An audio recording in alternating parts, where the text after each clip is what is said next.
235 ஆச்சுப்பா. Uncle இது கூட ஒரு கிட்கேட் ஆட் பண்ணிக்கோங்க. கிட்கேட்டா? கிட்கேட் எங்கப்பா? எங்க அண்ணன் பாக்கெட்ல இருக்கு. பாக்கெட்ல வச்சிருக்கானா? எங்கப்பா கிட்கேட் எடுத்தியா? நீ வச்சிருக்கன்னு தம்பி சொல்றான். என்னப்பா அண்ணன் வச்சிடலான்றான்? இல்ல நான் பாக்கலப்பா, அவன் கிட்கேட் எடுத்து பாக்கெட்ல வச்சான். என்னப்பா பாக்கெட்ல வச்சியா கிட்கேட்டா?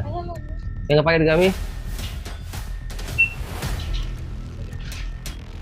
பாக்கெட் எடுத்து வச்சிருக்க. ஏன்பா இது யாருப்பா? உங்க அண்ணனா? உங்க கூட பிறந்தானா? சரி, உங்க அண்ணன் சாக்லேட் எடுத்து நான் பார்க்கவே இல்லை. நீ ஏன் என்கிட்ட சொல்லாமலே இருந்திருக்கலாமே? ஏன் உங்க அண்ணன் மாட்டி விட்ட? உனக்கு அண்ணன் பிடிக்காதா? எங்க அண்ணன் எனக்கு பிடிக்கும், அதனாலதான் நான் மாட்டி விட்டேன். என்னப்பா சொல்ற? அண்ணன் பிடிக்கும் அதான் மாட்டி விட்டியா? ஏன் அப்படி சொல்ற?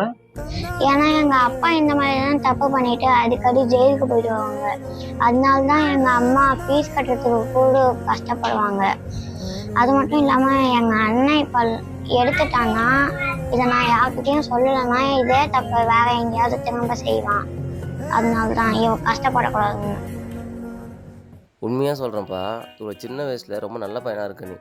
உங்கள் அண்ணன் ஒரு தப்பு பண்ணிட்டான், அவனை காப்பாற்றணும்னு நினைக்காம அவன் திருந்தணும்னு நினைக்கிற பற்றியா? இது பெரிய விஷயம். உங்கள் அம்மா ரொம்ப நல்லா வளர்த்துருக்காங்க. உங்கள் அண்ணன் உன்னோட வயசில் பெரியவன் இருந்தாலும் அவனுக்கு நீ ஒரு நல்ல பாடம் கற்றுக் கொடுத்துருக்க. இதுக்கப்புறம் உங்கள் அண்ணன் எந்த தப்பும் பண்ணவே மாட்டான். இங்கே பாருப்பா, தம்பி உன்னோட சின்ன பையன், ஆனால் அவங்ககிட்ட நிறையா கற்றுக்கணும். திருடுறது, பொய் சொல்கிறது இதெல்லாம் இந்த வயசில் வச்சுக்கவே கூடாது. நல்லா படிங்க. உங்கள் அம்மா ரொம்ப கஷ்டப்படுறாங்க. இதுக்கப்புறம் ஃபீஸ் கட்டணும், இல்லை ஃபேமிலியாக ப்ராப்ளம் அங்கிள்கிட்ட சொல்லுங்கள். அங்கிள் ஹெல்ப் பண்ணுறான். ஓகேவா? தம்பி மாரி நீயும் நல்ல பையனாக இருக்கணும். தம்பி, என்னை மன்னிச்சிருப்பா. நான் ரொம்ப பெரிய தப்பு பண்ணிட்டேன். சத்தியமா இனிமேல் நான் இந்த மாதிரி தப்பு பண்ணவே மாட்டேன்.